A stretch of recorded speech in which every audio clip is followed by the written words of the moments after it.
tempatnya kisah-kisah kehidupan yang penuh drama dan pelajaran berharga. Siapa nih di sini yang pernah merasa diremehkan?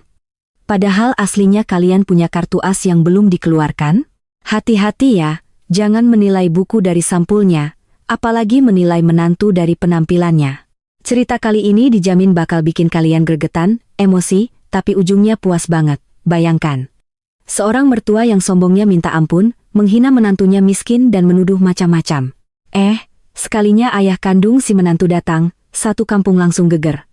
Sebelum kita masuk ke ceritanya, yuk absen dulu. Jangan lupa like, subscribe, dan tulis di kolom komentar nama kalian asal kota dan ketik hadir. Aku pengen tahu nih sahabat Momo paling jauh dari kota mana aja. Sudah siap melihat Bu Lina dan Coki kena batunya? Mari kita mulai ceritanya. Suara piring beradu dengan keras di meja makan membuat Diva terlonjak kaget. Ia yang sedang menuangkan teh panas nyaris saja menumpahkan air mendidih itu ke tangannya sendiri.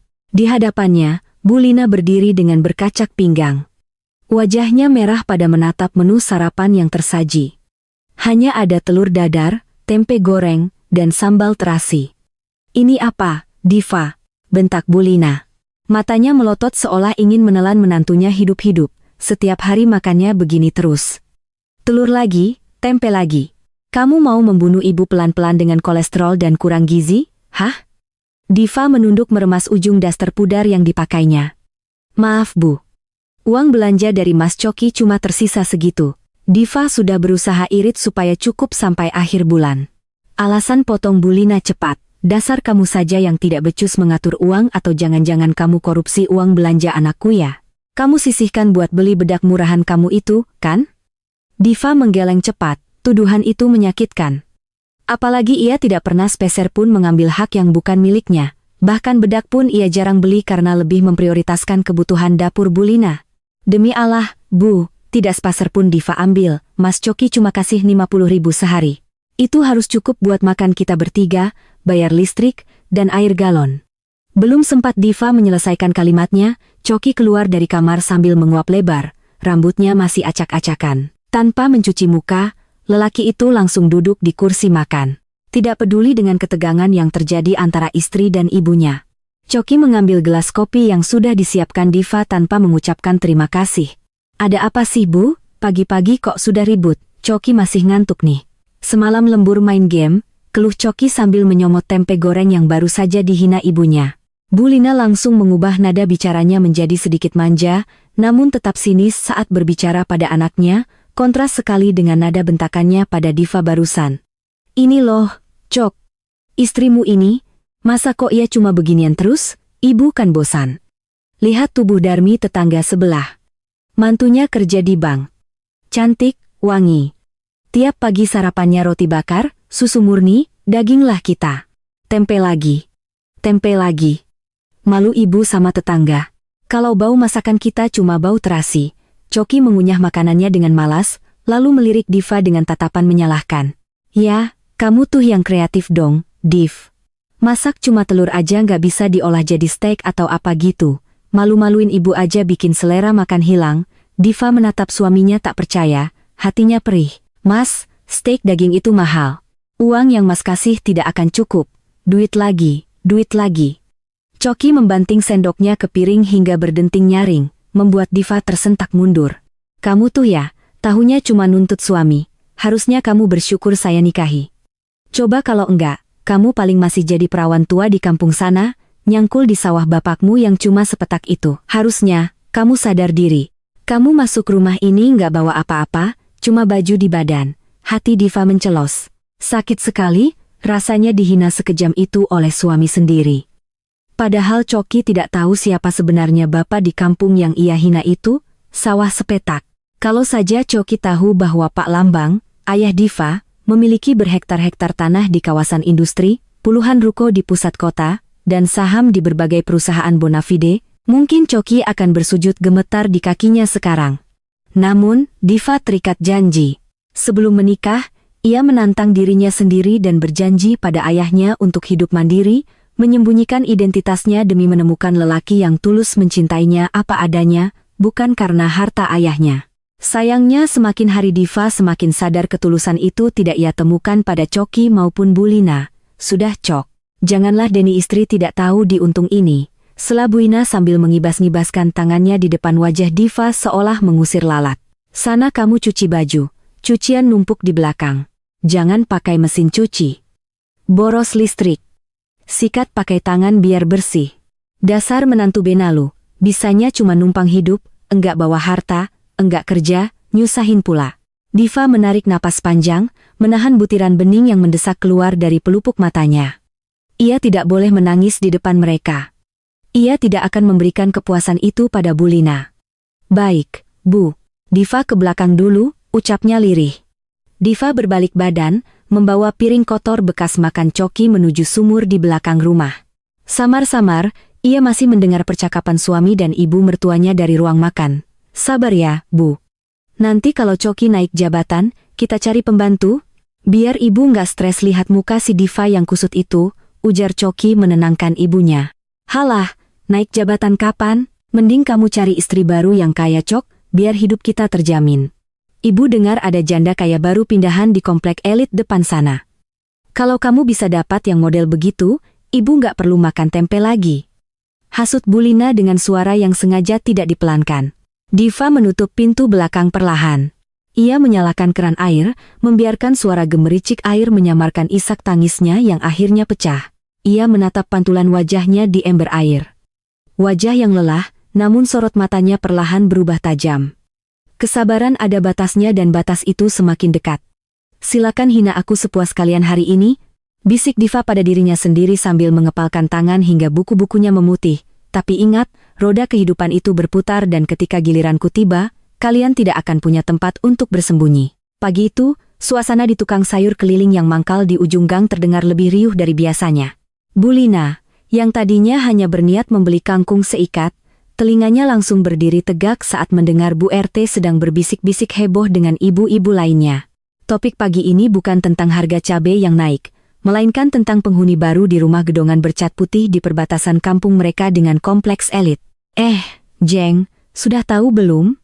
Rumah mewah di Hok Jalan Utama itu sudah ada isinya loh, ujar Bu RT dengan mata berbinar. Katanya yang beli itu janda muda, cantik banget, namanya Jeng Siska. Dengar-dengar sih, dia baru saja dapat warisan miliaran dari mendiang suaminya yang pengusaha batu bara. Mata Bu Lina seketika membelalak, kata janda, muda dan warisan miliaran bagaikan musik orkestra yang sangat indah di telinganya. Ia langsung menyeruak ke tengah kerumunan mengikut Bu Tejo yang sedang memilih tempe. Miliaran Bu RT. Serius? Sambar Bu Lina antusias melupakan kangkungnya. Serius, Bu Lina. Kemarin saya lihat sendiri mobilnya datang, bukan cuma satu tapi dua. Alphard putih sama mobil sport merah yang atapnya bisa dibuka itu loh. Orangnya juga ramah. Kemarin sempat senyum sama saya pas lewat. Katanya dia lagi cari ketenangan makanya pindah ke sini, dan yang paling penting dia masih single sekarang. Tambah Bu RT makin semangat, otak licik Bu Lina langsung berputar cepat. Kalkulator di kepalanya mulai menghitung. Kalau Coki, anak semata wayangnya yang tampan itu bisa mendapatkan hati janda kaya raya ini, hidupnya tidak perlu lagi sengsara. Ia tidak perlu lagi makan tempe atau berdesak-desakan beli sayur. Ia bisa jadi nyonya besar yang dihormati, bukan sekadar mertua dari seorang diva yang menurutnya tidak punya masa depan. Tanpa pikir panjang, Bu Lina melempar kembali kangkung yang dipegangnya ke gerobak sayur. Gak jadi beli deh, Bang. Saya ada urusan penting, serunya lalu bergegas setengah berlari menuju rumahnya. Langkah kakinya terasa ringan. Seolah-olah ia sedang berjalan di atas tumpukan uang. Sesampainya di rumah, Bu Lina mendapati Coki sedang tiduran di sofa ruang tamu sambil merokok dan menonton acara gosip. Asap rokok mengepul memenuhi ruangan yang sempit itu. Diva tidak terlihat, mungkin sedang mencuci di belakang atau mengurung diri di kamar sempitnya. Coki, matikan rokokmu itu. Ibu bawa kabar emas, seru Bu Lina sambil menghempaskan pantatnya di sebelah sang anak. Coki terbatu kecil, kaget melihat ibunya pulang dengan napas ngos-ngosan, tapi wajahnya berseri-seri. Ada apa sih, Bu? Dapat arisan. Lebih dari arisan. Ini tiket kita buat jadi orang kaya, Cok. Bu Lina mendekatkan wajahnya ke telinga Coki. Suaranya dipelankan setengah berbisik namun penuh penekanan. Di ujung jalan sana ada janda kaya baru pindahan. Namanya Jeng Siska. Mobilnya 2, duitnya miliaran dan dia sendirian. Coki mengerutkan kening, Belum menangkap maksud ibunya. Terus hubungannya sama kita apa, Bu? Bu Lina menoyor kepala anaknya gemas. Ya ampun, kamu ini ganteng-ganteng kok, lemot. Ini kesempatan kamu, Choki. Kamu dekati dia, buat dia jatuh cinta sama kamu. Kamu kan pintar merayu, modal tampang kamu juga oke. Kalau kamu bisa gaet dia, hidup kita berubah. Nah, kita nggak perlu lagi tinggal di rumah butut ini. Kita bisa pindah ke rumah gedongan itu. Choki terdiam sejenak, mencerna ucapan ibunya. Bayangan mobil sport dan uang miliaran mulai menari-nari di pelupuk matanya. Bosan juga dia hidup pas-pasan, gaji UMR yang selalu habis di tengah bulan dan motor kredit yang sering nunggak. Tapi kemudian wajah Diva terlintas di pikirannya. Tapi Kanoki sudah punya istri. Bu, ada Diva, ucap Choki ragu. Bu Lina mendengus kasar, wajahnya langsung masa mendengar nama itu. Diva lagi, Diva lagi. Apa yang bisa kamu harapkan dari perempuan itu? Dia itu cuma beban. Lihat sudah 2 tahun menikah. Apa dia bisa bantu ekonomi keluarga? Enggak kan? Bisanya cuma masak tempe sama nyuci baju. Itu mah pekerjaan pembantu, bukan istri yang bisa membanggakan suami. Bu Lina memegang kedua bahu Choki, menatap mata anaknya tajam-tajam, menanamkan racun ambisi lebih dalam lagi. Dengar ibu, Chok, cinta itu enggak bisa dimakan. Kalau kamu nikah sama Jeng Siska, kamu bisa jadi raja. Nanti kalau sudah berhasil, gampang urusan si Diva. Kita tendang dia, kita ceraikan dia. Toh dia juga nggak punya siapa-siapa buat ngadu. Kamu mau hidup begini terus sampai tua, dihina orang karena miskin? Pertahanan Choki mulai runtuh. Kata-kata ibunya masuk akal menurut logika bengkoknya yang sudah dikuasai keserakahan. Ia membayangkan dirinya turun dari mobil mewah, memakai jam tangan mahal, dan disanjung tetangga. Dibandingkan dengan Diva yang selalu tampil lusuh dan hemat, bayangan sosok Jeng Siska yang kaya raya terasa sangat menggoda. Tapi caranya gimana, Bu? Masak Choki tiba-tiba datang ke rumahnya? Tanya Choki. Nada suaranya mulai terdengar tertarik. Senyum licik mengembang di bibir Bu Lina. Itu urusan gampang. Ibu dengar dia suka lari pagi di taman kompleks. Besok pagi kamu harus bangun pagi. Pakai baju olahragamu yang paling bagus. Sisir rambutmu yang rapi. Sengajalah lewat depan dia. Tebar pesona. Ibu yakin janda kesepian kayak dia pasti butuh sandaran lelaki gagah kayak kamu. Tanpa mereka sadari di balik tirai pembatas ruang tengah, Diva berdiri mematung. Tangannya gemetar memegang nampan berisi 2 gelas teh manis yang niatnya akan ia suguhkan untuk suami dan mertuanya. Hatinya hancur berkeping-keping mendengar rencana busuk itu. Air mata menetes membasahi pipinya. Namun ia menahannya agar tidak bersuara. Ternyata kesetiaannya selama ini tidak ada harganya di mata mereka. Ia hanya dianggap batu sandungan menuju kekayaan. Diva menarik napas panjang, menguatkan hatinya yang rapuh. Ia berbalik perlahan, membawa kembali teh manis itu ke dapur. Ia tidak akan membiarkan mereka melihatnya menangis. Baiklah, gumam Diva lirih di dapur yang sunyi.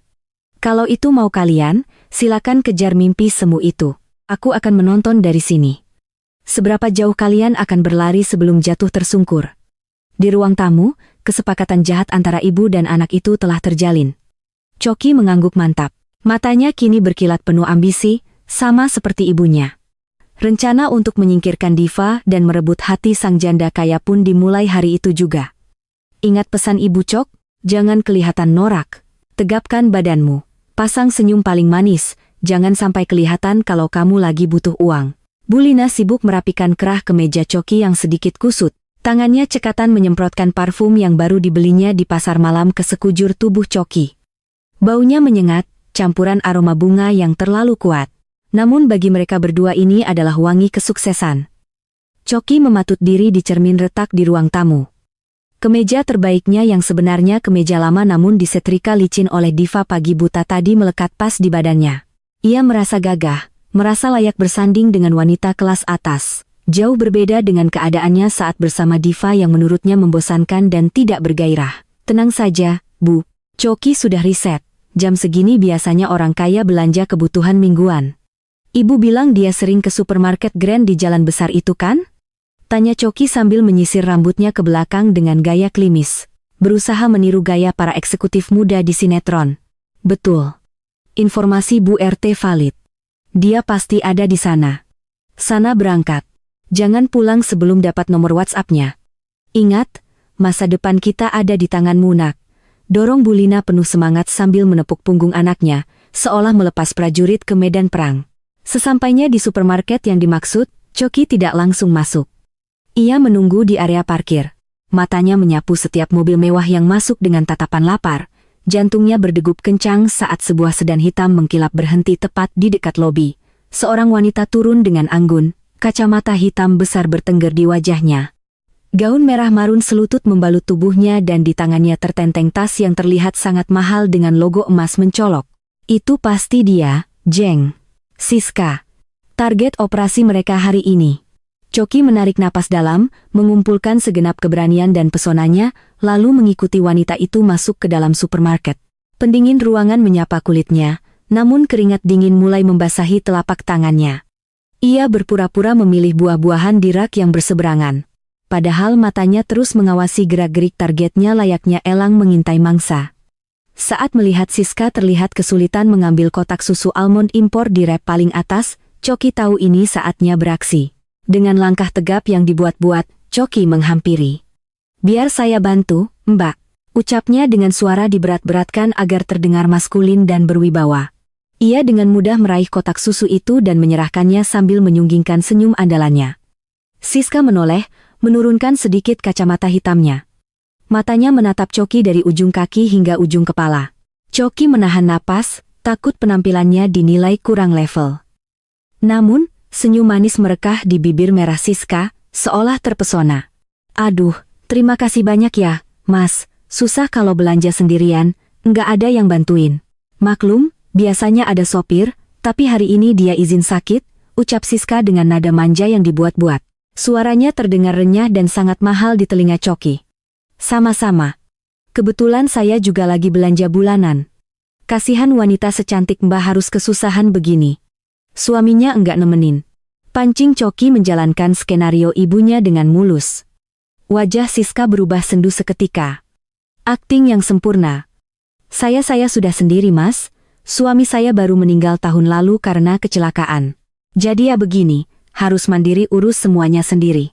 Kadang sepi juga di rumah besar itu tanpa ada teman ngobrol." "Oh, maaf, saya turut berduka. Saya tidak bermaksud." Choki pura-pura kaget, padahal hatinya bersorak kegirangan. Jackpot, janda kaya, kesepian, butuh teman, konfirmasi valid, tidak apa-apa. "Kenalin, saya Siska. Baru pindah ke daerah sini." Siska mengulurkan tangannya yang halus. Jarinya dihiasi cincin berlian yang berkilau di bawah lampu supermarket. Choki menyambut jabat tangan itu dengan erat, enggan melepaskan. "Saya Choki, saya tinggal di kompleks sebelah. Kebetulan saya manajer senior di perusahaan properti," bohong Choki tanpa kedip. Padahal jabatannya hanya staf admin biasa yang sering kena marah bos karena salah input data. "Wah, manajer hebat dong." "Pantas auranya beda," puji Siska sambil melirik jam tangan palsu Choki, seolah itu barang mewah. "Mas Choki baik banget, jarang lo ada cowok ganteng dan mapan yang mau bantuin ibu-ibu kayak saya." Percakapan mengalir lancar. Siska seolah memberikan lampu hijau selebar-lebarnya. Ia bahkan meminta Choki menemaninya sampai ke kasir dan membawakan belanjaannya ke mobil.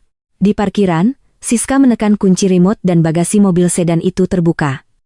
Otomatis Choki makin terperangah melihat interior mobil yang berlapis kulit krem mewah. "Makasih ya, Mas Choki. Kapan-kapan kalau saya butuh bantuan soal rumah atau properti, boleh saya tanya-tanya? Soalnya saya buta banget soal urusan begini, takut ditipu orang," tanya Siska sambil mengeluarkan ponsel mahalnya. "Tentu boleh banget, Mbak Siska. Catat saja nomor saya. Saya siap bantu 24 jam. Choki dengan cepat mendiktekan nomornya, tangannya gemetar saking senangnya. Mobil mewah itu pun melaju pergi, meninggalkan Choki yang berdiri mematung dengan senyum kemenangan. Ia mengepalkan tangannya ke udara.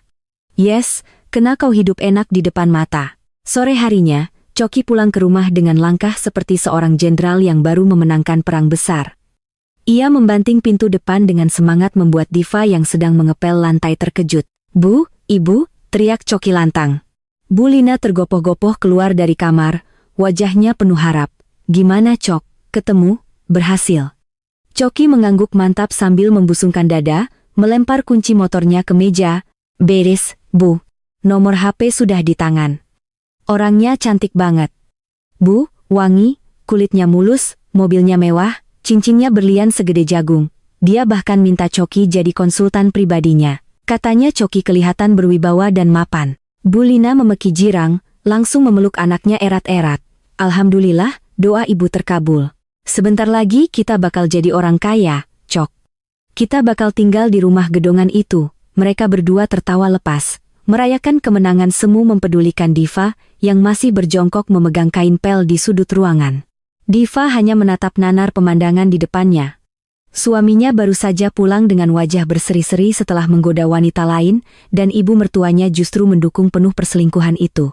Mas Choki mau dibuatkan kopi? Tanya Diva datar berusaha menutupi gejolak hatinya yang perih. Choki menoleh dengan tatapan merendahkan. Senyum di wajahnya langsung hilang berganti cibiran. Enggak usah. Kopi buatanmu enggak enak, airnya kurang panas. Gulanya kebanyakan. Lagian aku mau siap-siap chatting sama Jeng Siska, jangan ganggu aku malam ini. Sana kamu selesaikan pel-pelanmu itu. Jangan malas. Choki melengos masuk ke kamar sambil bersenandung. Diikuti Bu Lina yang terus memuji-muji kehebatan anaknya. Diva ditinggalkan sendirian lagi di ruang tengah yang pengap. Ia kembali melanjutkan mengepel lantai. Namun kali ini air matanya sudah kering. Diva meremas gagang pel dengan kuat. Sorot matanya dingin. Di dalam hatinya ia tersenyum miris. Nikmati saja tawa kalian sekarang Mas, Bu. Karena Jeng Siska yang kalian puja itu sebenarnya adalah City Cleaning Service kantor ayah yang paling setia padaku. Betapa lucunya sandiwara ini, sejak pertemuan Choki dengan Siska, neraka di rumah itu terasa semakin panas bagi Diva. Bu Lina seakan mendapatkan energi baru untuk menyiksa batin menantunya. Setiap celah sekecil apapun dimanfaatkan untuk membuat Diva tidak betah. Tujuannya jelas membuat Diva muak dan meminta cerai sehingga jalan Choki menuju harta Siska menjadi mulus tanpa hambatan status pernikahan. Pagi itu, saat Diva hendak pergi ke pasar, Bu Lina menghadangnya di pintu depan. Tangannya terlipat di dada, wajahnya masam seperti biasa. Mau kemana kamu? Tanya Bu Lina ketus. Ke pasar Bu, beras sudah habis, minyak goreng juga tinggal sedikit. Jawab Diva sopan sambil mengulurkan tangan meminta uang belanja harian. Bu Lina merogoh saku daster batiknya, mengeluarkan 2 lembar uang 10 ri. Yang kumal, lalu melemparnya ke lantai tepat di dekat kaki Diva. Ambil itu, cukupkan untuk makan siang dan malam, perintah Bu Lina. Diva menatap uang 20.000 yang tergeletak di lantai itu dengan nanar. Ribu, Bu. Untuk makan kita bertiga seharian. Harga beras saja sudah naik belum lauknya. Jangan banyak protes. Potong Bu Lina dengan suara melengking. Kamu itu perempuan harusnya pintar mengatur uang. Jangan bisanya cuma minta tambah. Kalau kurang ya kamu puasa saja. Hitung-hitung diet. Badanmu itu sudah enggak sedap dipandang suami. Di ruang tengah, Choki yang sedang asik bermain ponsel bukannya membela istrinya malah tertawa mengejek. Dengar tuh kata ibu di belajar irit, lagian aku nanti makan siang di luar kok. Siska ngajak lunch di restoran Jepang yang mahal itu. Jadi kamu masak buat kamu sama ibu saja, gak usah manja. Hati Diva serasa diiris sembilu. Suaminya mau makan enak dengan wanita lain. Sementara ia disuruh memutar otak hanya dengan 20.000 rupiah, Choki bahkan tidak menyembunyikan perselingkuhannya lagi di depan Diva. Nama Siska disebut dengan bangga setiap hari di rumah itu. Tuh kan, suamimu saja malas makan masakanmu. Sudah sana pergi bikin sumpek saja lihat mukamu pagi-pagi, usir Bu Lina sambil mendorong bahu Diva kasar. Diva memungut uang itu dengan tangan gemetar. Ia tidak melawan, tidak berteriak. Ia hanya mengangguk pelan lalu melangkah keluar rumah. Namun, langkah kakinya tidak menuju pasar. Ia berjalan menuju warung kelontong di ujung gang yang sepi. Tempat biasa ia membeli pulsa. Diva memastikan tidak ada tetangga yang melihat, lalu mengeluarkan sebuah ponsel pintar model terbaru dari balik tas belanja lusuhnya. Ponsel yang selama ini ia sembunyikan rapat-rapat dari Choki dan Bu Lina. Jari jemarinya dengan cepat mendial sebuah nomor yang sudah dihafalnya di luar kepala. Halo, Pah, ucap Diva lirih, matanya mengawasi jalanan sekitar dengan waspada. Suara berat dan tenang dari seberang sana langsung menyahut, nada suaranya penuh kasih sayang, namun tegas. Halo, sayang, bagaimana kabarmu? Apa mereka menyakitimu lagi hari ini? Diva baik-baik saja, Pah. Cuma sedikit lelah, jawab Diva. Berusaha agar suaranya tidak terdengar parau rencana pertama berhasil. Choi sudah termakan umpan Siti, maksudku Siska. Dia bahkan sudah mulai berani terang-terangan di depan Diva. Terdengar helaan napas panjang dari Pak Lambang. Kurang ajar. Kalau saja papa tidak ingat janjimu untuk main cantik, sudah papa ratakan rumah mereka hari ini juga. Diva tersenyum tipis. Kemarahan ayahnya selalu menjadi pelindung yang menenangkan baginya. Jangan dulu, Pah. Belum waktunya. Kita harus bikin mereka terbang setinggi-tingginya dulu biar jatuhnya makin sakit. Jadi, apa langkah selanjutnya, Tuan Putri? Tanya Pak Lambang. Kita masuk rencana B. Pah, suara Diva berubah dingin dan serius. Buat mereka bingung. Kirimkan hadiah-hadiah itu mulai besok. Buat Bu Lina curiga tapi sekaligus takut. Aku ingin melihat bagaimana reaksi mereka kalau tahu menantu miskinnya ini tiba-tiba dapat kiriman barang mewah. Siap, laksanakan. Papa akan suruh orang kepercayaan Papa mengatur semuanya. Barang-barang branded yang kamu minta sudah disiapkan. Pastikan kamu berakting kaget ya saat menerimanya. Pasti, Pah. Terima kasih. Oh ya, tolong bilang sama Siti, aktingnya bagus banget. Choki sampai lupa diri, tambah Diva. Siti memang berbakat. Dia senang bisa membantumu. Jaga diri baik-baik, nak. Ingat, kalau mereka main fisik sedikit saja, langsung lapor Papa. Permainan selesai saat itu juga. Iya, Pah. Diva tutup dulu ya. Diva mematikan sambungan telepon dan kembali menyembunyikan ponsel mewahnya ke dasar tas. Tertutup tumpukan kantong kresek bekas. Ia menarik napas dalam, mengubah ekspresi wajahnya kembali menjadi sendu dan pasrah. Topeng yang selalu ia pakai di hadapan mertua dan suaminya. Saat Diva kembali ke rumah dengan menenteng tempe dan kangkung, hanya itu yang bisa dibeli dengan uang Rp20.000, ia mendengar suara tawa Choki dari ruang tamu. Iya, Siska, nanti aku jemput pakai motor ya. Oh, kamu bawa mobil? Ya sudah, aku yang nyetir deh. Siap, cantik. Choki berbicara dengan nada merayu yang membuat perut dia mual. Bu Lina duduk di samping Choki sambil memijat-mijat bahu anaknya. Nah, gitu dong, pepet terus. Kalau dia minta temani belanja, temani saja. Siapa tahu dibelikan baju baru. Diva berjalan melewati mereka tanpa menyapa, langsung menuju dapur. Heh, lewat itu permisi. Dasar gak punya sopan santun, tegur Bu Lina tajam. Ingat ya, masak yang enak.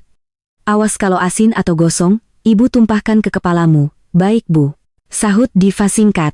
Di dapur yang sempit dan pengap, Diva mulai memotong kangkung. Pisau di tangannya bergerak cepat dan berirama. Tunggu saja besok, Bu. Batin Diva. Besok kalian akan melihat sesuatu yang tidak pernah kalian bayangkan. Dan saat itu terjadi, aku ingin melihat wajah serakah kalian berubah menjadi wajah penuh tanda tanya. Malam itu, Diva tidur dengan perasaan lebih ringan. Ia tahu babak baru dalam permainannya akan segera dimulai. Choki boleh merasa di atas angin dengan Jeng Siska. Nya dan Bu Lina boleh merasa berkuasa, tapi kartu A sesungguhnya ada di tangan Diva dan ia baru saja meletakkannya di atas meja permainan. Keesokan harinya, suasana di rumah peta itu kembali tegang. Choki sedang sibuk mematut diri di depan cermin, menyemprotkan parfum yang kemarin dibeli Bu Lina sampai wanginya memenuhi seluruh ruangan. Hari ini dia berjanji akan menemani Siska melihat-lihat lokasi tanah untuk investasi. Tentu saja itu hanya alasan Siska untuk membuat Choki semakin terjerat. Ganteng banget anak ibu, puji Bu Lina sambil merapikan rambut Choki. Ingat ya, Chok. Kalau dia ajak makan, jangan malu-malu pesan yang mahal biar kelihatan berkelas. Diva yang sedang menyapu lantai di dekat mereka hanya dianggap angin lalu. Namun, ketenangan pagi itu pecah oleh suara motor berhenti di depan pagar, diikuti teriakan lantang. Permisi, paket. Bu Lina langsung menoleh, matanya berbinar. Wah, pasti paket buat ibu. Kemarin ibu pesan daster diskonan di toko online. Dengan semangat 45, wanita parubaya itu berlari kecil ke depan rumah. Namun sesampainya di pagar, Bu Lina mengernyitkan dahi. Kurir yang datang bukan kurir biasa dengan jaket lusuh, melainkan seorang pria berseragam rapi dengan logo perusahaan logistik premium. Di tangannya ada sebuah kotak berukuran sedang yang dibungkus kertas kado elegan berwarna emas dan pita merah marun.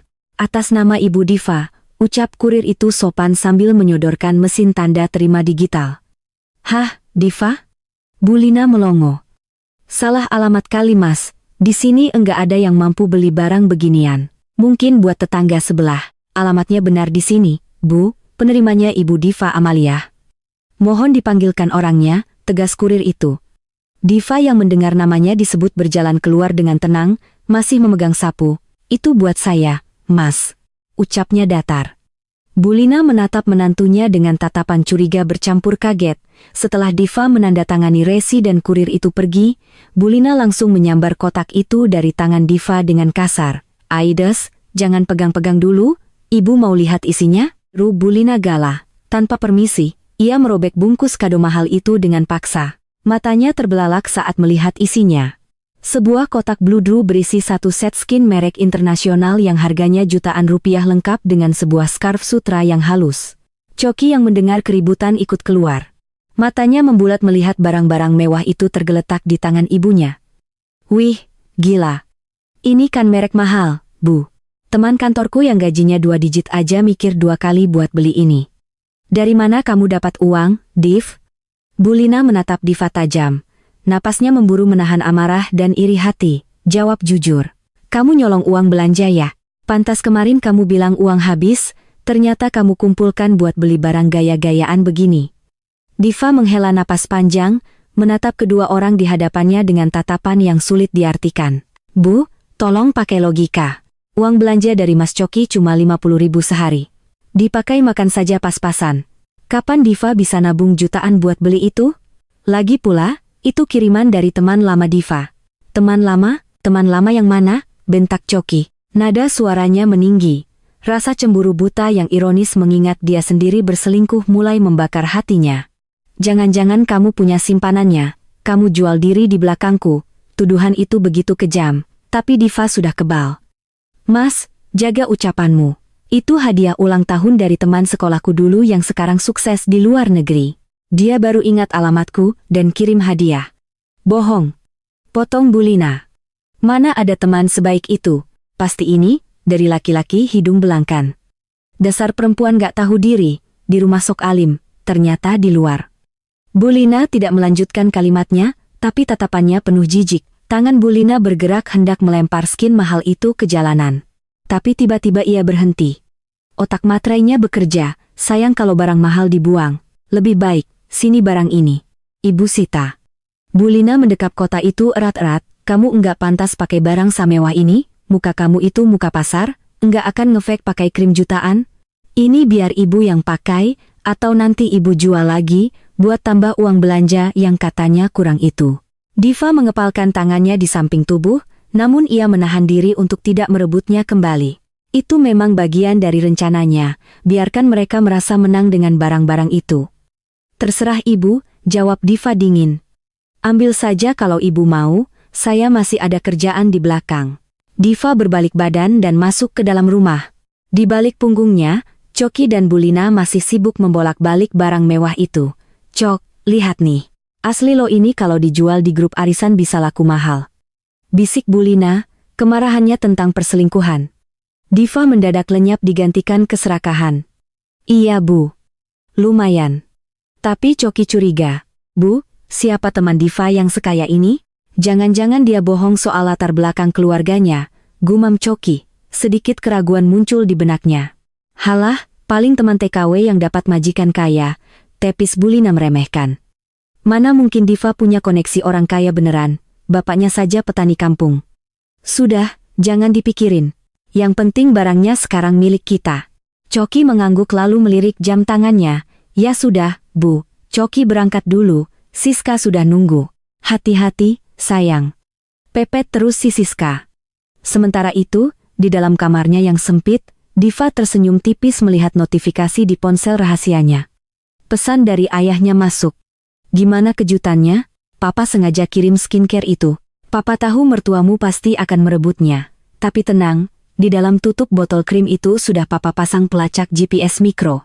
Papa mau tahu kemana saja wanita tua itu pergi. Diva membalas singkat. Ibu mengambilnya, Pah, sesuai dugaan. Sekarang mereka makin yakin kalau Diva punya rahasia. Mereka mulai panas. Permainan psikologis baru saja dimulai. Bulina mungkin merasa menang karena berhasil merampas barang mewah itu, tapi dia tidak sadar bahwa benda itu adalah kuda Troya yang akan memantau setiap gerak-geriknya. Dan tuduhan simpanan om-om yang dilontarkan Bulina tadi tanpa sadar, akan menjadi bumerang paling mematikan bagi dirinya sendiri di akhir cerita nanti. Suasana di restoran bintang 5 itu terasa begitu elegan, dingin, dan beraroma kemewahan. Namun pikiran Choki sedang kacau balau, kacau karena rasa gembira dan adrenalin yang meluap-luap. Di hadapannya, Siska tampak sedang sibuk dengan telepon genggamnya, berbicara menggunakan bahasa Inggris yang terdengar sangat fasih dan cepat. Wajah cantiknya terlihat serius. Sesekali keningnya berkerut seolah sedang memikirkan masalah besar bernilai miliaran rupiah. Sorry ya, Mas Choki. Jadi enggak enak nih makan siangnya keganggu. Biasa rekan bisnis dari Belgia minta tambahan kuota impor berlian mentah, pusing aku. Untungnya gede sih, tapi modal putarannya juga harus cepat cair besok pagi.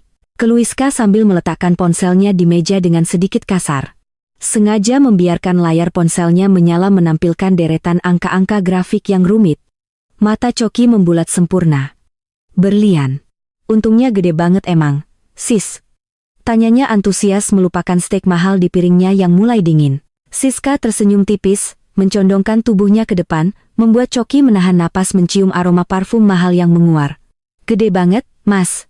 Bayangin aja modal R00 juta dalam seminggu bisa balik R miliar bersih. Ini jalur khusus, Mas. Enggak semua orang bisa ikut, cuma circle tertutup saja. Cuma ya itu aku lagi kurang dana tunai dikit lagi buat nutup kuota 1 kontainer ini, uangku masih nyangkut di deposito. Kalau enggak diambil sekarang, sayang banget kesempatannya hilang.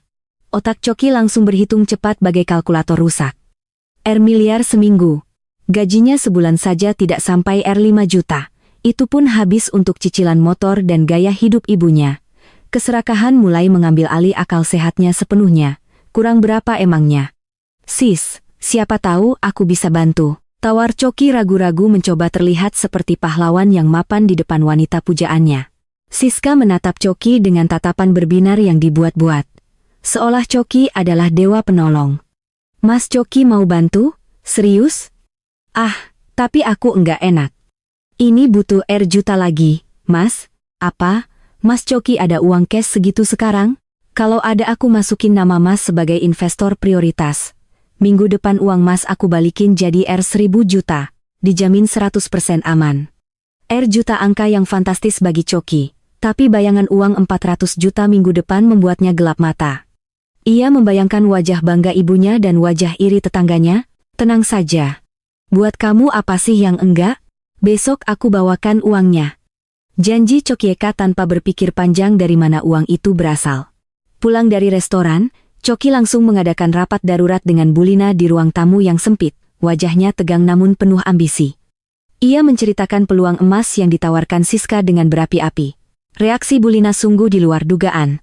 Bukannya melarang atau waspada, mata wanita tua itu justru berbinar lebih terang daripada lampu neon di atas kepala mereka. Ambil cok sikat. Seru Bulina sambil memukul meja saking semangatnya membuat toples kerupuk bergetar. Ini jalan pintas kita jadi kaya raya. 400 juta minggu depan kita bisa beli mobil baru. Renovasi rumah butut ini jadi istana dan pamer ke Bu Darmi sebelah. Tapi, Bu, masalahnya kita enggak punya uang tunai segitu. Tabungan Choki di bank cuma sisa R juta perak. Choki menggaruk kepalanya yang tidak gatal. Mulai panik sendiri dengan janjinya. Bulina terdiam sejenak, matanya liar menyapu sekeliling rumah, seolah mencari harta karun tersembunyi. Tatapannya kemudian berhenti pada lemari kayu jati tua di sudut kamar tidurnya yang selalu terkunci rapat. Senyum licik perlahan mengembang di bibir, bisik Bulina dengan suara bergetar menahan gairah. Sertifikat rumah ini atas nama almarhum bapakmu, tapi sekarang hak ibu sepenuhnya. Kita gadaikan saja ke rentenir atau bank keliling di pasar. Prosesnya cepat. Sehari cair tanpa survei ribet. Toh cuma seminggu kan? Minggu depan uang Siska cair R00 juta. Kita tebus lagi sertifikatnya. Sisa untungnya R00 juta kita nikmati. Ibu yakin? Choki agak ragu. Keringat dingin menetes di pelipisnya. Rumah itu satu-satunya tempat bernaung mereka. Kalau hilang mereka mau tidur di mana? Yakin 100%. Kamu jangan bodoh, Chok. Siska itu orang kaya raya, mobilnya saja miliaran, tasnya ratusan juta. Masa dia mau nipu uang receh R juta? Enggak mungkin. Ini kesempatan langka seumur hidup. Kalau kamu enggak ambil, orang lain yang bakal kaya, hasut Bulina berapi-api. Matanya seolah melihat tumpukan uang di depan mata. Tanpa mereka sadari, Diva sedang melintas membawa tumpukan baju setrikaan dari arah dapur. Ia mendengar semua rencana gila itu dengan jelas. Hatinya mencelos. Rumah ini memang jelek dan penuh kenangan pahit, tapi menggadaikannya demi investasi bodong adalah tindakan bunuh diri. Bu, Mas, tolong dipikirkan lagi. Setelah memberanikan diri, suaranya bergetar namun tegas. Ia berdiri di ambang pintu kamar, menggadaikan rumah itu bahaya sekali. Kalau bisnis itu gagal, bagaimana? Kalau ternyata Siska itu tidak seperti yang kalian kira, bagaimana? Kita mau tinggal di mana kalau rumah disita? Diam kamu, bentak Bulina. Jarinya menunjuk tepat ke wajah Diva dengan penuh kebencian. Tahu apa kamu soal bisnis miliaran? Kamu itu cuma irikan karena Coki mau sukses. Kamu takut kalau Coki kaya. Nanti dia ninggalin kamu dan nikah sama Siska. Dasar perempuan licik, jangan jadi penghambat rezeki suami. Bukan begitu, Bu. Diva cuma mengingatkan logikanya. Halah. Alasan logika orang miskin beda sama orang kaya. Potong Coki kasar membela ibunya. Kamu tuh dari dulu emang pembawa sial. Minggir, jangan halangi jalan kami menuju sukses. Diva didorong hingga bahunya membentur tembok. Ia meringis sakit. Namun, ia hanya bisa menatap nanar saat Bulina masuk ke kamar dan keluar membawa sebuah map plastik merah berisi sertifikat tanah yang sudah kusam. Wajah Bulina tampak begitu puas, seolah memegang tiket menuju surga dunia. Keesokan harinya, drama kebodohan itu benar-benar terjadi. Bulina dan Coki pergi ke tempat gadai swasta yang bunganya mencekik leher, namun prosesnya kilat. Mereka menggadaikan satu-satunya aset berharga mereka demi mengejar bayangan keuntungan semu. Tak cukup sampai di situ, karena nilai taksiran rumah tua itu hanya dihargai 150 juta oleh pihak gadai. Cokiat meminjam sisanya 50 juta lewat belasan aplikasi pinjaman online pinjol ilegal di ponselnya dengan tenor singkat. Sore harinya, Coki menyerahkan koper berisi uang tunai R00 juta kepada Siska di dalam mobil mewahnya yang terparkir di tempat sepi. Tangan Coki gemetar hebat saat menyerahkan uang itu, campuran antara takut dan harap. Kamu penyelamatku, Mas, ucap Siska lembut sambil menerima koper itu. Ia menatap Coki dalam-dalam, membuat lelaki itu merasa melayang ke langit ketujuh. Aku janji minggu depan kita rayakan kesuksesan ini, kamu, aku, dan masa depan kita yang cerah. Demi kamu, sis, apapun aku lakukan, nyawa pun aku kasih, jawab Coki dengan tatapan memuja. Di balik kemudi, Siska tersenyum manis. Namun begitu Coki turun dari mobil dan melambaikan tangan, senyum itu berubah menjadi seringai dingin yang mengerikan. Siska mengambil ponselnya, mengirim pesan singkat pada seseorang. Ikan sudah masuk jaring, Pak, umpan dimakan habis sampai ke tulangnya, rumah digadai, pinjol menumpuk, kehancuran total dalam hitungan hari. Di rumah, Diva duduk di kursi teras menatap langit sore yang mendung. Ia tahu sertifikat rumah itu sudah berpindah tangan. Ia tahu suaminya kini terlilit hutang ratusan juta yang mustahil dibayar. Namun air matanya sudah kering. Tidak ada rasa kasihan lagi di hati Diva. Nikmati mimpi indah kalian yang terakhir malam ini, bumas gumam Diva lirih. Suaranya terbawa angin, karena saat kalian bangun nanti, yang tersisa hanyalah mimpi buruk tanpa ujung. Diva bangkit masuk ke dalam rumah dan mulai mengemasi barang-barang pribadinya yang penting ke dalam satu tas ransel kecil. Ia bersiap saat badai itu datang. Menghantam. Ia tidak akan ada di sana untuk ikut tenggelam. Ia akan berdiri di tempat yang tinggi, menyaksikan semuanya dari kejauhan sebagai pemenang. 3 hari berlalu, sejak uang 200 juta itu berpindah tangan, suasana di rumah Bulina berubah drastis, bukan menjadi lebih hangat, melainkan penuh dengan hawa kesombongan yang mencekik. Bulina dan Coki sudah bertingkah layaknya miliarder. Padahal uang spacer pun belum mereka terima kembali dari Siska. Mereka mulai menunjuk-nunjuk katalog furnitur mewah dan berdebat tentang warna cat tembok baru. Seolah-olah uang itu sudah ada di dalam dompet mereka. Malam itu, Diva menyajikan makan malam seperti biasa. Sayur asem, sambal terasi, dan ikan asin goreng. Sederhana, namun dimasak dengan sepenuh hati.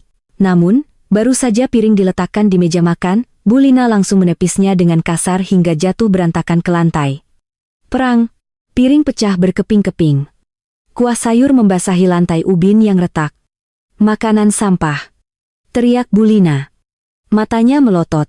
Bentar lagi kita jadi orang kaya, Cok, masa makan beginian terus, ibu sudah enggak selera lihat muka dia dan masakannya yang kampungan ini, bikin mual. Choki yang sedang duduk santai dengan kaki diangkat ke kursi, hanya tertawa kecil. Ia sedang sibuk menatap layar ponselnya. Menunggu balasan chat dari Siska, yang belakangan ini semakin jarang membalas dengan alasan sibuk mengurus administrasi pencairan dana dari luar negeri. Iya tuh, Div, kamu tuh ngerusak selera makan aja, timpal Choki tanpa rasa bersalah. Siska bilang lusa uangnya cair, habis itu kita bakal pindah ke kawasan elit, makan steak tiap hari. Kamu nggak masuk dalam rencana masa depan kami, jadi mending kamu sadar diri deh. Diva terdiam, menatap pecahan piring di kakinya. Ia tidak berjongkok untuk memungutnya seperti biasa. Kali ini ia justru berdiri tegak, menegakkan bahunya yang selama ini membungkuk karena beban hinaan. Ia menatap mata suami dan ibu mertuanya satu persatu dengan sorot mata yang dingin. Jadi, maksud ibu dan Mas Choki apa bicara seperti itu? Tanya Diva datar. Maksud ibu? Bulina tertawa sinis. Suaranya melengking menyakitkan telinga. Wanita parubaya itu berdiri dan berjalan cepat menuju kamar Diva. Terdengar suara gaduh dari dalam sana. Suara lemari dibuka paksa dan barang-barang dilempar. Tak lama kemudian, Bulina keluar sambil menyeret tas pakaian Diva. Sebuah tas koper kain lusuh yang dibawa Diva saat pertama kali menginjakkan kaki di rumah ini 2 tahun lalu. Dengan tenaga yang entah dari mana, Bulina melempar tas itu sekuat tenaga ke arah pintu depan yang terbuka, hingga tas itu menggelinding jatuh ke halaman yang becek sisa hujan sore tadi. Itu maksud ibu? Seru Bulina lantang. Napasnya memburu. Jarinya menunjuk lurus ke arah kegelapan di luar pintu. Mulai malam ini, detik ini juga kamu angkat kaki dari rumah ini. Kami sudah muak menampung benalu miskin sepertimu. Choki sebentar lagi akan menikah dengan Siska, wanita terhormat yang levelnya jauh di atasmu. Kami butuh ruang kosong buat nyonya baru rumah ini. Choki tidak mencegah ibunya. Ia justru menyalakan rokok dengan santai, menghembuskan asapnya ke udara, seolah merayakan kebebasannya dari beban pernikahan ini. Maaf ya, Div. Namanya juga hidup. Harus realistis. Aku butuh istri yang bisa bikin aku kaya, bukan yang bisanya cuma bikin susah dan ngabisin beras. Kamu pulang saja ke kampung, bantuin bapakmu nyangkul di sawah. Diva menatap Choki, lelaki yang dulu berjanji sehidup semati dengannya di depan penghulu. Janji suci itu kini tak lebih berharga dari asap rokok yang perlahan menghilang itu. Hati Diva yang dulu sering berdarah karena ucapan mereka kini terasa beku. Tidak ada lagi air mata, yang ada hanya ketenangan yang menakutkan. Ketenangan sebelum badai besar datang. Kalian yakin mengusir saya malam ini? Tanya Diva pelan. Namun suaranya terdengar jelas dan tegas di keheningan malam itu. Ingat, sertifikat rumah ini sudah tidak ada di lemari ibu. Hutang Mas Choki dipinjol juga bunganya berjalan setiap detik. Kalau saya pergi, tidak ada yang akan membereskan kekacauan kalian saat semuanya runtuh. Halah, jangan sok menakuti. Potong Bulina meremehkan. Wajahnya merah padam karena marah dianggap remeh. Lusa uang kami cair R00 juta. Hutang-hutang receh itu bisa kami lunasi sambil merem. Kami enggak butuh kamu. Kamu itu cuma pembawa sial di rumah ini. Pergi sana. Hus. Hus. Bulina mengibas-ngibaskan tangannya seperti mengusir kucing liar. Diva mengangguk pelan. Senyum tipis terukir di bibirnya. Senyum misterius yang membuat bulu kuduk Choki sedikit meremang meski ia buru-buru menepis perasaan tidak enak itu. Baik, Bu, Mas Choki, saya akan pergi, ucap Diva tenang. Ia melangkah perlahan menuju pintu, menuruni undakan teras tanpa menoleh lagi. Ia memungut tas pakaiannya yang kotor terkena lumpur di halaman. Tidak ada drama, tidak ada tangisan memohon untuk tetap tinggal. Sebelum benar-benar melangkah keluar pagar, Diva berbalik badan sebentar. Di bawah sorot lampu jalan yang remang-remang, wajahnya terlihat bercahaya. Bukan wajah istri yang teraniaya dan kalah, melainkan wajah seorang ratu yang sedang meninggalkan istana bobrok yang memang tidak layak untuknya. Satu pesan saya, kata Diva, tatapannya tajam menusuk mata Bulina, yang berdiri berkacak pinggang di teras. Jangan pernah mencari saya saat kalian menangis darah nanti, karena saat kaki saya melangkah keluar dari pagar ini, pintu maaf saya sudah tertutup rapat-rapat untuk kalian berdua. Cuy, najis ibu nyari kamu, mimpi? Balas Bulina sambil meludah ke tanah dengan kasar. Sana pergi. Jangan balik lagi. Awas kalau kamu ngemis-ngemis minta balik pas Choki sudah sukses. Diva tidak menjawab lagi. Ia berbalik dan berjalan menembus malam yang dingin, meninggalkan rumah yang selama ini menjadi neraka baginya. Begitu ia berbelok di tikungan jalan dan hilang dari pandangan, sebuah mobil hitam mewah tipe yang sama dengan yang sering menjemput Jeng Siska perlahan merapat ke trotoar. Kaca jendela belakang turun, menampilkan wajah Pak Lambang yang menatap putrinya dengan mata berkaca-kaca menahan geram dan haru. "Masuk, nak, sandiwara yang menyakitkan ini sudah selesai," ucap Pak Lambang lembut. Suaranya bergetar menahan emosi melihat putrinya diusir seperti sampah. Diva masuk ke dalam mobil yang hangat dan nyaman itu. Ia menyandarkan kepalanya di bahu ayahnya, melepaskan lelah yang bertahun-tahun ia pendam. "Belum selesai, Pah, masih ada satu babak lagi." Babak di mana mereka menyadari kebodohan mereka. Pak Lambang mengelus rambut putrinya dengan sayang. "Besok lusa, tepat saat jatuh tempo pencairan uang bodong itu, kita akan berikan mereka hadiah terakhir yang tidak akan pernah mereka lupakan seumur hidup." Mobil mewah itu melaju menembus kegelapan malam, membawa Diva pergi dari kemiskinan palsu, yang selama ini ia jalani menuju jati dirinya yang sesungguhnya. Sementara di rumah petak itu, Bulina dan Coki tertawa lepas merayakan kemerdekaan mereka tanpa sadar bahwa mereka baru saja mengusir satu-satunya malaikat pelindung yang selama ini menahan atap rumah mereka agar tidak runtuh menimpa kepala mereka sendiri. Hari yang dinanti-nanti itu tiba. Hari di mana Coki dan Bulina yakin mereka akan menjadi miliarder baru. Namun sejak pagi buta, suasana di rumah itu justru mencekam. Coki mondar-mandir seperti setrikaan rusak, keringat dingin bercucuran di pelipisnya. Ponselnya terus menempel di telinga, mencoba menghubungi nomor Siska yang mendadak tidak aktif. "Gimana, Cok? Nyambung?" tanya Bulina dengan suara bergetar. Wajahnya pucat. Bayangan uang 400 juta mulai memudar digantikan bayangan penagih hutang yang menyeramkan. "Enggak aktif, Bu. Dari tadi mailbox terus. WhatsApp juga centang satu." Coki membanting ponselnya ke sofa lusuh dengan frustrasi. "Jangan-jangan kita ditipu, Bu. Jangan-jangan Siska kabur." "Hus, jangan ngomong sembarangan," sentak Bulina. Meski hatinya sendiri ketar-ketir setengah mati. Mungkin dia lagi di jalan, sinyalnya jelek. Dia kan orang kaya, sibuk atau mungkin. Ah, itu dia.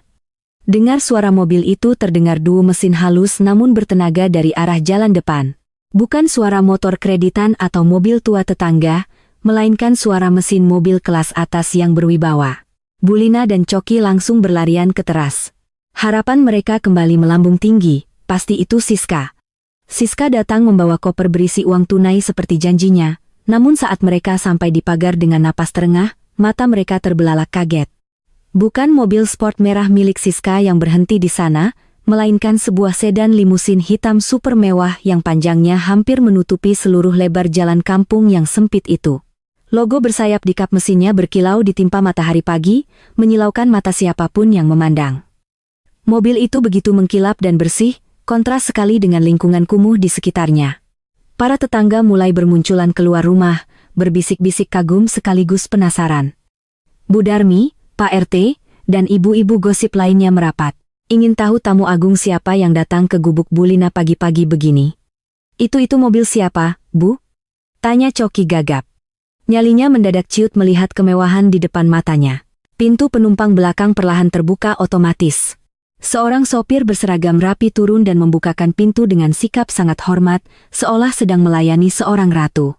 Detik berikutnya, sepasang kaki jenjang berbalut sepatu hak tinggi branded menjejak tanah becek di depan pagar. Sosok wanita itu keluar anggun dan mempesona.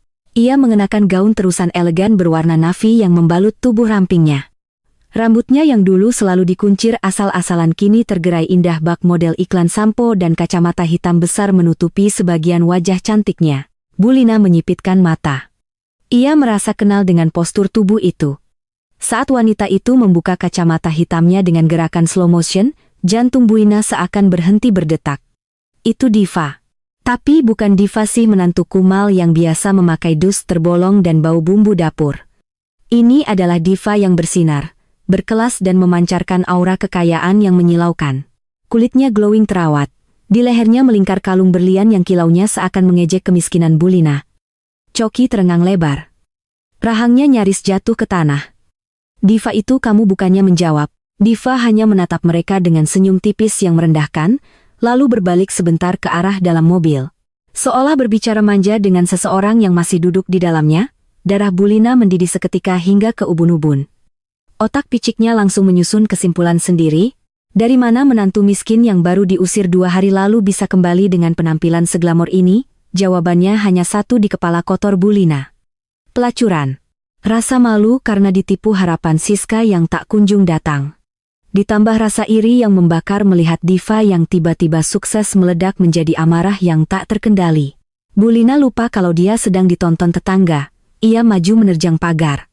Telunjuknya mengarah lurus ke wajah Diva dengan gemetar. "Haha, Diva!" teriak Bulina melengking memecah keheningan pagi. Diva menoleh perlahan.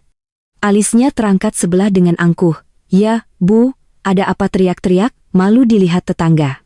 "Nanti darah tingginya kumat," lo ucapan tenang. Diva justru menyiram bensin ke api kemarahan Bulina. "Dasar menantu tak tahu diri," jerit Bulina, sekuat tenaga urat-urat lehernya menonjol keluar. "Baru 2 hari diusir, sudah jerlon ya kamu? Pasti mobil mewah ini dari om-om simpananmu kan?" teriak mertua. "Menuduhku berselingkuh ngaku kamu?" Para tetangga terkesiap kaget, bisik-bisik berubah menjadi riuh rendah. Coki yang tadi bengong kini ikut terpancing emosinya. Harga dirinya sebagai suami, meski sudah mengusir istrinya, terasa diinjak-injak di depan umum. "Benar itu, Div." Coki ikut maju. Wajahnya merah pada menahan geram. "Jadi selama ini kamu selingkuh, kamu jual diri buat gaya-gayaan begini, pantas kamu enggak pernah nuntut apa-apa. Ternyata kamu sudah punya sugar daddy di luar sana. Dasar wanita murahan. Najis, aku pernah nikah sama kamu." Diva tidak mundur selangkah pun. Ia justru tertawa kecil. Tawa yang renyah namun menusuk hati. "Om simpanan, Dubu Mas, pikiran kalian itu sempit dan kotor sekali. Apa di otak kalian? Wanita cuma bisa kaya kalau jual diri. Kasihan sekali wawasan kalian. Jangan ngelak," potong Bulina histeris. Air liurnya muncrat kemana-mana saking emosinya. "Lihat dandananmu, lihat mobil ini. Mana mungkin anak petani miskin bisa sewa mobil miliaran beginian kalau enggak jadi piaraan pejabat korup. Kamu sengaja datang ke sini buat pamerkan, buat manas-manasin kami. Hah?" Bulina berbalik menghadap tetangga, mencari dukungan massa dengan wajah memelas yang dibuat-buat. "Bapak-bapak, ibu-ibu, lihat nih kelakuan mantan menantu saya di depan sok alim, di belakang ternyata menjajakan diri.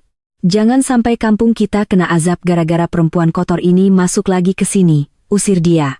Provokasi Bulina berhasil membuat beberapa tetangga memandang Diva dengan tatapan mencemooh dan curiga, namun Diva tetap tenang. Setenang permukaan danau sebelum tsunami menghantam, ia melirik jam tangan mewahnya, jam yang harganya bisa membeli 3 rumah Bulina sekaligus. "Sudah selesai marahnya, Bu?" tanya Diva dingin. Tatapannya menembus manik mata Bulina. "Sayang sekali energi ibu habis buat teriak-teriak fitnah. Padahal ibu butuh tenaga ekstra buat menghadapi kenyataan 5 menit lagi." "Kenyataan apa? Jangan sok misterius kamu," bentak Coki kasar. "Pergi kamu dari sini. Bawa mobil haramu dan om-om tua bangka di dalam sana. Rumah ini suci, enggak nerima pendosa kayak kamu." Tepat saat Coki hendak meludahi mobil mewah itu sebagai tanda penghinaan, pintu mobil sisi satunya terbuka. Bukan sopir yang keluar kali ini, tapi ajudan berbadan tegap yang langsung berdiri sigap melindungi Diva. Dan dari pintu belakang yang gelap, seseorang perlahan turun. Om tua bangka, kamu bilang." Suara bariton yang berat dan penuh wibawa itu menggelegar seketika membungkam mulut Coki, dan membuat suasana hening mencekam.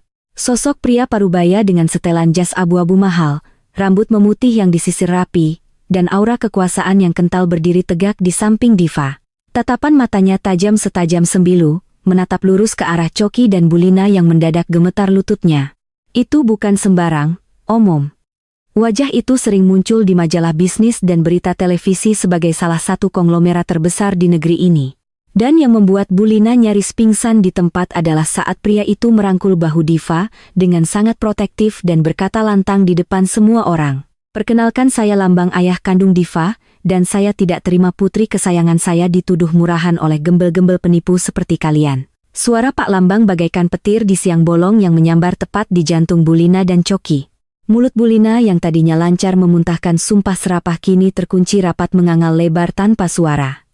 Coki mundur selangkah. Kakinya gemetar hebat hingga nyaris tak sanggup menopang berat badannya. "Ayah kandung," gagap Coki. Suaranya tercekat di tenggorokan. Matanya beralih dari wajah berwibawa Pak Lambang ke wajah cantik Diva yang kini tersenyum penuh kemenangan. Tapi Diva bilang bapaknya petani di kampung. Memang benar saya petani, jawab Pak Lambang santai. Namun nada bicaranya mengandung ejekan yang tajam. Saya punya ratusan hektar perkebunan sawit, karet, dan teh. Saya juga menanam saham di berbagai perusahaan properti dan tambang. Apa itu bukan petani namanya? Bedanya saya petani yang memanen dolar, bukan memanen hutang seperti kalian. Para tetangga yang tadi sempat termakan hasutan Bu Lina kini berbalik arah. Bisik-bisik kekaguman mulai terdengar. Itu Pak Lambang kan yang punya Lambang Group. Wah, gila. Ternyata Diva anak orang kaya beneran, seru salah satu ibu-ibu. Bu Lina yang mulai sadar dari syoknya berusaha mencari celah. Otak liciknya menolak menerima kekalahan telak ini. Bohong. Ini pasti akting. Diva nyewa aktor kan? Mana mungkin anak konglomerat mau nikah sama anak saya yang miskin dan hidup susah 2 tahun di sini. Enggak masuk akal. Pak Lambang tertawa renyah. Tawa yang membuat nyali siapapun ciut itu yang namanya cinta tulus. Bu Lina putri saya Diva rela meninggalkan kemewahannya. Menyamar jadi gadis sederhana hanya untuk mencari lelaki yang tulus mencintainya apa adanya bukan karena hartanya, tapi sayang, Pak Lambang menatap Coki, dengan tatapan jijik, dia justru mendapatkan sampah jaga mulut, Bapak ya Coki berusaha melawan meski suaranya gemetar saya suami sah Diva saya berhak. Atas berhak atas, apa potong, Diva cepat matanya berkilat marah berhak atas harta papa mimpi kamu, Mas, kamu lupa. 2 hari lalu kamu sendiri yang mengusirku. Kamu bilang aku benalu, kamu bilang kamu mau nikah sama Siska si janda kaya itu kan? Nah, sekarang mana Siskamu itu? Kenapa dia belum datang bawa uang R00 juta? Wajah Coki dan Bu Lina seketika pucat pasi. Nama Siska disebut uang itu, janji itu. Dari mana kamu tahu soal uang R100 juta? Tanya Bu Lina waspada. Keringat dingin mulai bercucuran deras di dahinya. Kamu sekongkol sama Siska ya buat nipu kami. Diva tertawa kecil sambil menggelengkan kepala seolah sedang melihat anak kecil yang bodoh. Sekongkol? Tidak, Bu. Saya tidak perlu sekongkol, saya yang mengaturnya. Pak Lambang menjetikkan jarinya. Pintu depan mobil limusin itu kembali terbuka. Sesosok wanita keluar dari sana, bukan dengan gaun mewah dan dandanan menor seperti Jeng Siska, melainkan dengan seragam girl berwarna biru muda lengkap dengan nametak bertuliskan City Cleaning Service. Wajahnya polos tanpa make up. Rambutnya diikat satu sederhana. Bu Lina menyipitkan mata bingung. Siapa kamu? Wanita itu tersenyum malu-malu lalu menunduk hormat pada Pak Lambang dan Diva. Maaf, Non Diva. Maaf, Pak Bos. Saya telat keluar, tadi nyari sepatu yang nyaman dulu. Kemudian wanita itu menatap Bu Lina dan Coki, lalu mengubah ekspresi wajah dan nada bicaranya persis seperti Jeng Siska yang angkuh. Aduh, Bu Lina. Mas Coki kok mukanya tegang gitu? Masih nungguin uang cair dari Belgia ya? Kasihan deh kamu. Coki berteriak histeris. Matanya melotot seakan mau keluar. Suara itu, gaya bicara itu tidak salah lagi. Kakakmu Siska. Nama saya Siti, Mas. Jawab Siti kalem. Kembali ke logat aslinya yang medok. Saya cleaning service di kantor pusat Pak Lambang. Saya ditugaskan Noniva buat sandiwara jadi orang kaya. Mobil sport merah itu sewaan harian. Tas branded itu KW Super beli di Mangga 2. Dan uang R00 juta yang Mas Coki kasih kemarin. Siti merogoh saku seragamnya, mengeluarkan selembar kertas resi transfer. Sudah saya sumbangkan semuanya ke panti asuhan yatim piatu kasih bunda atas nama hamba Allah yang pendosa. Jadi hitung-hitung Mas Coki dan Bu Lina sedekah besar sebelum jatuh miskin. Amal jariah lo Bu. Tidak mungkin. Jerit Bu Lina histeris menjambak rambutnya sendiri. Dunia seakan runtuh menimpanya. Sertifikat rumah gadai, hutang pinjol R juta, semuanya lenyap demi investasi bodong pada seorang cleaning service. Kalian penipu, kembalikan uang kami. Itu uang gadai rumah. Kembalikan atau saya lapor polisi. Bu Lina meronta-ronta hendak menyerang Siti, tapi ajudan Pak Lambang dengan sigap menahannya. Lapor polisi. Pak Lambang maju selangkah, wajahnya mengeras. Silakan lapor. Tapi ingat, kalian yang memberikannya secara sukarela untuk investasi ilegal. Dan satu lagi, Bu Lina, sertifikat rumah yang ibu gadaikan itu. Pak Lambang mengeluarkan sebuah map dari dalam JZ-nya. Bu Lina terdiam. Matanya terpaku pada map itu. Itu map sertifikat rumahnya. Rentenir tempat ibu menggadaikan rumah ini ternyata salah satu kenalan lama saya. Begitu tahu sertifikat ini atas nama mendiang suami ibu yang dulu pernah bekerja sebagai sopir saya, dia langsung menghubungi saya. Jadi saya tebus sertifikat ini pagi ini juga, jelas Pak Lambang datar. Alhamdulillah, Bapak baik banget. Sini, Pak, kembalikan sertifikat saya. Bu Lina dengan wajah tak tahu malu langsung mengulurkan tangan, mengira Pak Lambang akan berbaik hati. Pak Lambang menarik map itu menjauh sambil tersenyum miring. Kembalikan. Enak saja. Saya menebusnya pakai uang saya. Jadi secara hukum rumah dan tanah ini sekarang milik saya. Apa? Coki dan Bu Lina berteriak bersamaan. Kali ini dengan nada keputusasaan yang murni. Kalian punya waktu 1 jam untuk mengemasi barang-barang rongsokan kalian dan angkat kaki dari properti saya, titah Pak Lambang dingin tanpa belas kasihan. Kalau dalam 1 jam kalian belum keluar, saya akan suruh orang-orang saya mengosongkannya paksa. Bulldozer sudah menunggu di ujung jalan. Rencananya besok rumah kumuh ini mau saya ratakan buat dijadikan taman bermain anak-anak. Lebih bermanfaat daripada jadi sarang penipu dan anak durhaka. Coki jatuh berlutut di tanah yang becek. Kakinya lemas tak bertulang. Habis sudah. Istri yang tulus diusir, uang melayang, rumah disita, hutang pinjol menumpuk, dan sekarang diusir seperti anjing kurap. Coki merangkak mendekati kaki Diva. Air mata buaya mulai membasahi pipinya. Diva sayang, tolong, Mas. Mas hilaf, Mas. Janji bakal berubah, Mas. Ceraikan Siska. Siti, Mas mau balik sama kamu. Kita mulai lagi dari nol, ya? Kamu kan masih istri Mas. Diva menatap suaminya yang bersimpuh di kaki lumpur itu. Dulu ia mungkin akan luluh. Dulu ia mungkin akan menangis dan memaafkan. Tapi tidak hari ini. Luka di hatinya sudah mengering dan menjadi baju besi yang tak tembus rayuan. Mulai dari nol. Ulang Diva pelan lalu tertawa getir. Maaf, Mas, aku sudah berada di angka 100 sekarang. Dan kamu Diva menunjuk wajah Coki dengan ujung sepatu mahalnya. Kamu sudah minus tak terhingga. Kita sudah beda level, Mas. Surat cerai akan dikirim pengacaraku besok, tanda tangani. Atau kau akan membusuk di penjara karena kasus KDRT dan penelantaran istri yang buktinya sudah kumpulkan selama 2 tahun ini. Diva menarik kakinya, berbalik memunggungi Coki dan berjalan anggun kembali masuk ke mobil, diikuti Siti yang sempat menjulurkan lidah mengejek ke arah Bu Lina. Pak Lambang menatap Bu Lina dan Coki terakhir kalinya. 1 jam waktu kalian berjalan dari sekarang. Pak Lambang masuk ke mobil. Pintu tertutup rapat. Kaca jendela yang gelap memisahkan dunia mereka yang gemerlap dengan dunia Coki yang hancur lebur. Mesin mobil menderu halus membawa mereka pergi meninggalkan drama paling memalukan dalam sejarah kampung itu. Sementara itu, dari kejauhan terdengar suara sirine mobil polisi mendekat. Rupanya aplikasi pinjol ilegal yang dipakai Coki menyebarkan datanya karena telat bayar. Dan ada laporan penipuan lain yang melibatkan nama Coki. Hancur. Benar-benar hancur. Matahari semakin tinggi, membakar kulit dan hati yang sedang hancur. Mobil mewah Pak Lambang sudah lama menghilang dari pandangan, meninggalkan debu yang menyesakkan. Namun, penderitaan Coki dan Bu Lina baru saja dimulai. Sebuah ankor menyedihkan dari drama keserakahan mereka sendiri.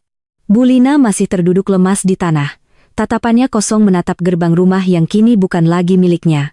Mulutnya komat kamit, bergumam tidak jelas. Uangku, rumahku, menantuku.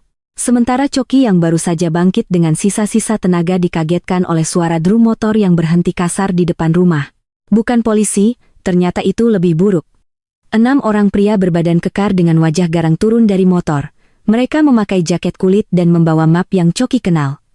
Betul, itu adalah debt collector lapangan dari aplikasi pinjol ilegal. Tempatnya meminjam uang piah juta kemarin. Wei, mana Coki? Bayar utang lu sekarang, bentak salah satu pria bertato naga di lehernya. Lu udah telat 2 jam dari jatuh tempo. Bunga berjalan, bos, total sekarang jadi 75 juta sama denda. Coki gemetar hebat. Wajahnya pucat pasi seperti mayat hidup. Babang, sabar, bang. Saya lagi kena musibah. Uang saya ditipu. Bodoh amat. Pria itu mencengkeram kerah baju Coki hingga kakinya jinjit. Lu mau bayar pakai duit atau pakai ginjal lu? Bos gue nggak mau tahu alasannya. Di tengah keributan itu, Sebuah truk kuning besar perlahan mundur memasuki jalan sempit itu, diikuti beberapa pekerja bangunan yang membawa martil besar. Di kaca depan truk tertulis, lambang grup divisi pembongkaran. Seorang mandor turun membetulkan helm proyeknya lalu berteriak lantang. "Wei yang di dalam sesuai perintah Pak Lambang, rumah ini mau diratain jam 12 teng. Masih ada barang enggak di dalam? Kalau enggak diambil sekarang kita angkut ke tempat sampah." Bu Lina tersentak sadar. "Jangan, ini rumah saya. Jangan dibongkar." Jeritnya histeris. Mencoba berlari menghalangi truk itu, tapi kakinya tersandung batu dan ia jatuh tersungkur di genangan air komberan. Bajunya yang dulu ia banggakan kini kotor, bau, dan menjijikan.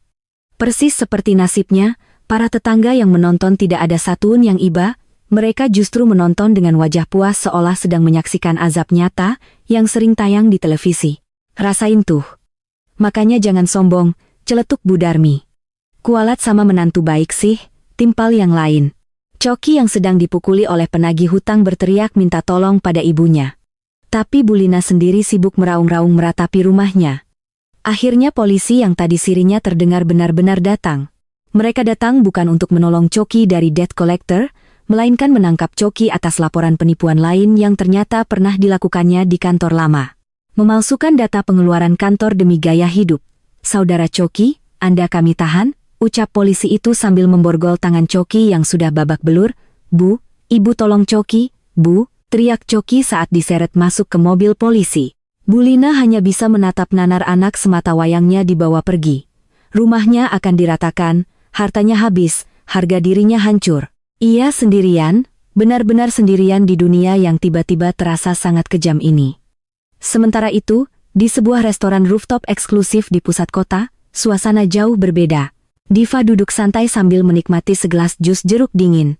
Di hadapannya, Siti yang kini sudah kembali memakai seragam cleaning service, namun duduk di kursi tamu, sedang melahap steak wagyu ternak seumur hidupnya sebagai traktiran dari sang bos. Pak Lambang tersenyum melihat putrinya yang tampak lega. "Sudah puas, Nak?" tanya Pak Lambang lembut. Diva mengangguk pelan, menatap pemandangan kota dari ketinggian. "Puas, Pak. Rasanya beban 2 tahun ini hilang begitu saja." "Ternyata benar kata Papa. Balas dendam terbaik bukan dengan memaki, tapi dengan menjadi sukses dan bahagia di depan mereka yang meremehkan kita." "Betul, Non Diva," sahut Siti dengan mulut penuh daging. "Tadi lihat muka Bu Lina pas tahu saya cleaning service. Wah, itu priceless banget. Non, kayak lihat setan di siang bolong." Mereka bertiga tertawa lepas. Tidak ada lagi Diva yang kumal, tidak ada lagi Diva yang makan hati.